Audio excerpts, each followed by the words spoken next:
Secret mail गोड system. देखना एक दिन हम भी बहुत अमीर बनेंगे। इस पर राजेश की वाइफ कहती है, राजेश तुम बहुत बार ऐसे कह चुके हो, लेकिन अब तक हम अमित नहीं बने। तुमने घर के खर्चे के लिए बहुत सारे जगह से लोन लिया है और बस हम उधारी में जी रहे हैं। इस पर राजेश कहता है अपनी वाइफ प्रिया से, तुम चिंता मत करो प्रिया, जल्दी हम अमीर बनेंगे। इस पर प्रिया कहती है राजेश से, तुम बाद में अमीर बना, लेकिन आज की हालत तो देखो, हम लोगों से उधारी करके जिंदगी जी रहे हैं। तुम हमारे बच्चे को देखो, उसकी पसंद आए खिलौना तक दिला नहीं पाए हैं। राजेश अपनी वाइफ से परेशान होकर वहां से निकल जाता है। तभी रास्ते में उसका दोस्त विक्रांत मिल जाता है। विक्रांत राजेश को देखने के बाद कहता है, और भाई राजेश, कितने दिन बाद मिले यार, तू तो मुझे भूल ही गया, और तेरे चेहरे पर इतना चिंता क्यों दिख रहा है? कहीं फिर से भाभी ने उल्टा पुल्टा तो नहीं बोल दिया? इस पर राजेश कहता है, हाँ यार विक्रांत, फिर से तेरी भाभी ने सुनाई। इस पर विक्रांत कहता है, तुझे तो कह रहा हूँ तू कोई काम कर ले यार, बाद में तू बड़ा आदमी बनता रहना, पहले अपने घर से संभाल तू। हाँ बोल, तेरे लिए मैं नौकरी का इंतजाम करता हूँ। इस पर राजेश कहता है, मैं सोच कर बताता हूँ। तभी विक्रांत पूछता है, ऐसे तो कहाँ जा रहा था? नहीं यार, दुकान के पास जा रहा था कुछ सामान लेने। इस पर विक्रांति अपने पैर से पास 500 के 4 नोट निकालकर राजेश को देते हुए कहता है, रख ले, बाद में मुझे पैसे होने के बाद लौटा देना। इस पर राजेश कहता है, नहीं यार, तूने मुझे बहुत सपोर्ट किया है, फिर से मैं पैसा नहीं ले सकता। इस पर विक्रांत राजेश के हाथ को पकड़कर उसके हाथों में पैसे पकड़ा देता है और कहता है, भाभी को मेरी तरफ से नमस्ते कहना। राजेश कहता है, ठीक है भाई, तू ही मेरा सच्चा दोस्त है। इस पर विक्रांत उड़ते हुए कहता है, तो पहले मैं तेरा सच्चा दोस्त नहीं था? अरे भाई, ऐसी बात नहीं है, तू तो जानता है कॉलेज पास आउट करने के बाद जितने भी कॉलेज के दोस्त हैं उन्होंने मेरी फ़ोन तक नहीं उठाई, और तूने पहले ही तेरे घर में तंगी चल रहा है, फिर भी तू कैसे ना कैसे करके मेरे मन करने के बाद तो पैसा दे ही देता है। इस पर विक्रांत करता है, कोई बात नहीं भाई, मैं चलता हूँ, वरना मैं ऑफिस के लिए लेट हो जाऊंगा। इस पर राजेश कहता है, चल ठीक है भाई, मैं भी दुकान से सामान लेकर घर जाता हूँ, वरना तेरी भाभी फिर से मेरे ऊपर फूलों की बरसात करेगी। इस बार विक्रांत भी मुस्कुराते हुए निकल जाता है। विक्रांत को बाय करने के बाद राजेश दुकान की तरफ निकल जाता है। दुकान के पास पहुँचने के बाद राजेश पूछता है, काका क्या उधर दोगे? मैं जल्दी पैसा लौटा दूंगा। इस पर दुकान वाले काका कहते हैं, अरे बेटा, 1.5 सालों से जल्द ही पैसा चुका दूंगा। ऐसा कहकर सामान ले रहा है, लेकिन अब तक नहीं चुकाई जब तक तू पिछला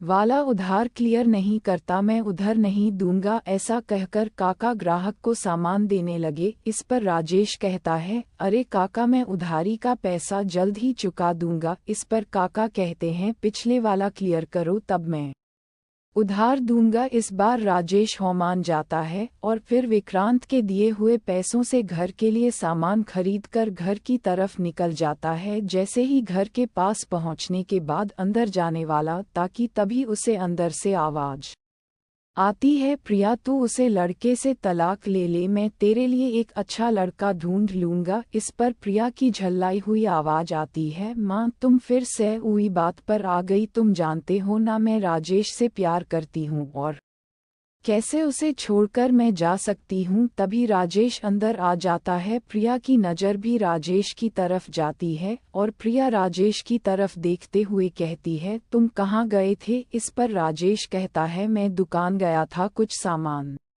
लेने। ऐसा कहकर सामान को आगे कर देता है। प्रिया सामान को लेकर किचन की तरफ चली जाती है। राजेश अपने सास ससुर के पास पहुंचने के बाद उनके पैर छूने लगता है। उसके ससुर तो राजेश से कहते हैं, अरे बेटा, पैर छूने की कोई बात नहीं है, लेकिन उसके साथ कुछ भी नहीं कहती। फिर राजेश के ससुर कहते हैं, बेटा, मैं प्रिया को अपने घर लेने आया हूँ। मिस्टर राजेश कहता है, आप ऐसे कैसे कर सकते हैं? अपने ससुर की तरफ देखते हुए इस पर राजेश के ससुर कहते हैं तुम्हारे हालत तुम्हें पता है और तुम तुम्हारे बच्चे को कैसे पालन पोषण करोगे, उधारी से तुम और कितने दिन हो तारीख से तुम्हारे बीवी बच्चे को कितने दिनों तक पालन पोषण कर सकते हो। अपने ससुर की बात सुनकर राजेश की सर शर्म से नीचे झुक जाती है और फिर उसके ससुर कहते हैं राजेश से मैं तुम्हें 1 साल देता हूँ, तुम अपनी माली हालत सुधार लो, तभी मैं अपने बच्चों को तुम्हारे पास आने के लिए मना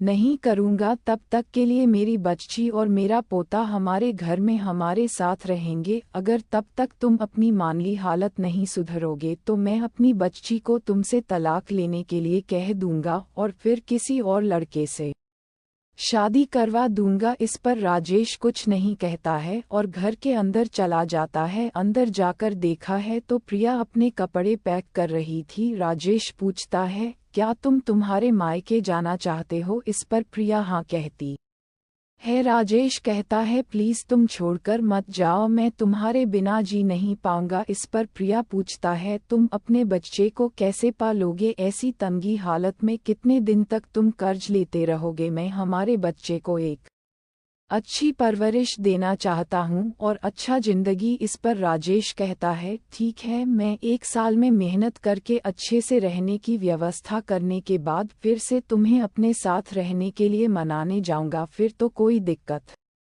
नहीं होगी ना। इस पर पिया कहती हैं ठीक है, मैं इंतजार करूंगी। ऐसा कहकर अपने बच्चे को गोद में उठाकर घर से उसके माता पिता के साथ निकल जाती है। राजेश दरवाजे तक आता है। प्रिया एक बार मुड़कर राजेश की तरफ देखते हैं और फिर अपने बच्चे के साथ कार में बैठ जाती है और कार वहां से निकल जाता है। प्रिया के जाने के बाद राजेश की आंखों से आंसू बहने लगते हैं। बहुत मुश्किल से अपने आंसू को रोक कर रखा था। जैसे ही प्रिया घर से निकल गई राजेश की आंखों से आंसू बहने लगता है। गाड़ी के जाने के बाद राजेश घर के अंदर जाकर शराब पीने लगता है। पीते पीते उसे शाम हो जाता है। उसकी आंखों से आंसू बह रहे थे और वह पिए जा रहा था। तुम मुझे छोड़कर कैसे जा सकती हो, प्रिया ऐसा कहकर फिर से जोर जोर से रोने लगता है। तभी उसका दोस्त विक्रांत उसके पास आकर उसको बिना देखे कहता है अरे भाई, कहीं भाभी छोड़कर चली तो नहीं गई। इस पर राजेश जोर जोर से रोने लगता है और कहता है हाँ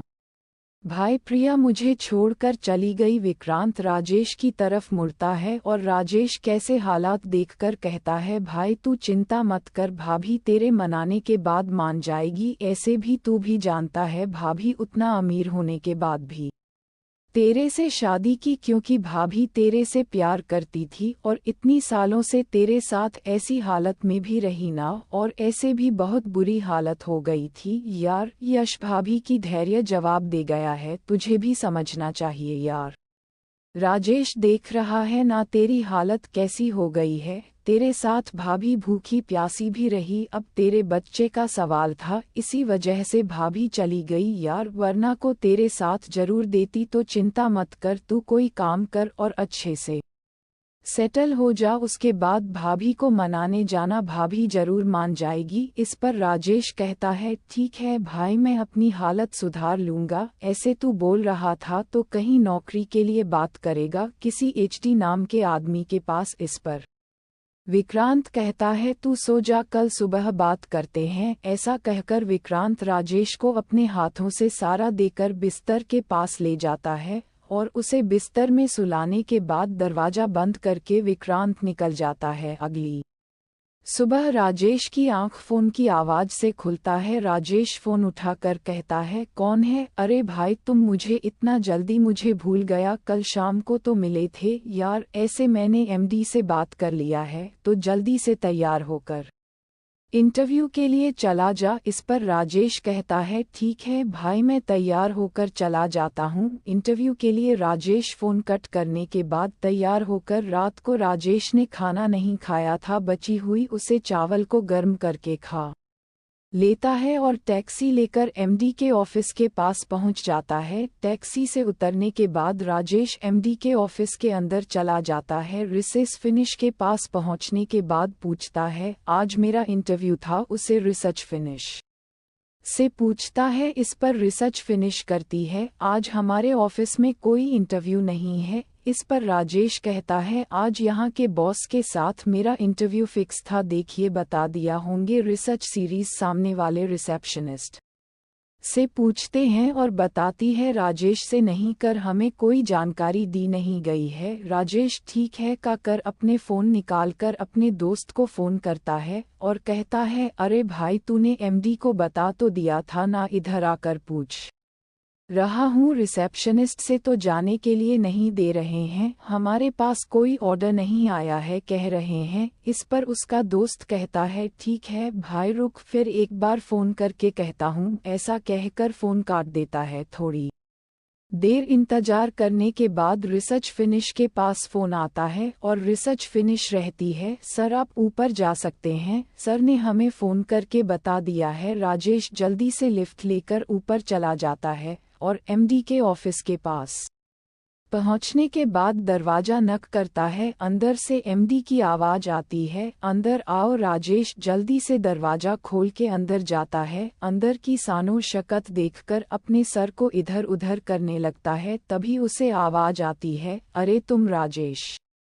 आवाज़ राजेश को जानी पहचानी लगती है। जब राजेश अपने सर को एमडी की तरफ मोड़ता है तो देखता है ये तो उसका दुश्मन है। राजेश कॉलेज की बातों को याद करने लगता है। जब राजेश सब प्रिया एक साथ घूमते कोई देख लेता था तो विक्रम राठौर बहुत गुस्सा हो जाता था। राजेश मैं तुम्हें छोड़ूंगा नहीं। एक दिन विक्रम राठौर अपने पलटन के साथ अपने ब्लैक कलर के रोल्स रॉयस में रास्ते पर राजेश का इंतजार कर रहा था। जब राजेश कॉलेज छुट्टी होने के बाद रास्ते से निकाल कर आ रहा था तब विक्रम राठौर ने अपने पलटनों के साथ राजेश को रोक लिया और धमकी देते हुए कहा तुम आज से प्रिया के आसपास में दिखाना नहीं चाहिए वरना मैं तुझे जान से मार दूंगा। क्योंकि विक्रम राठौर भी प्रिया को पसंद करता था। विक्रम राठौर की बात सुनने के बाद राजेश कहता है तुम कौन होते हो मुझे रोकने वाले। उसे समय जवान था तो राजेश के भी खून गर्म और विक्रम राठौर की भी दोनों की कहां सुनी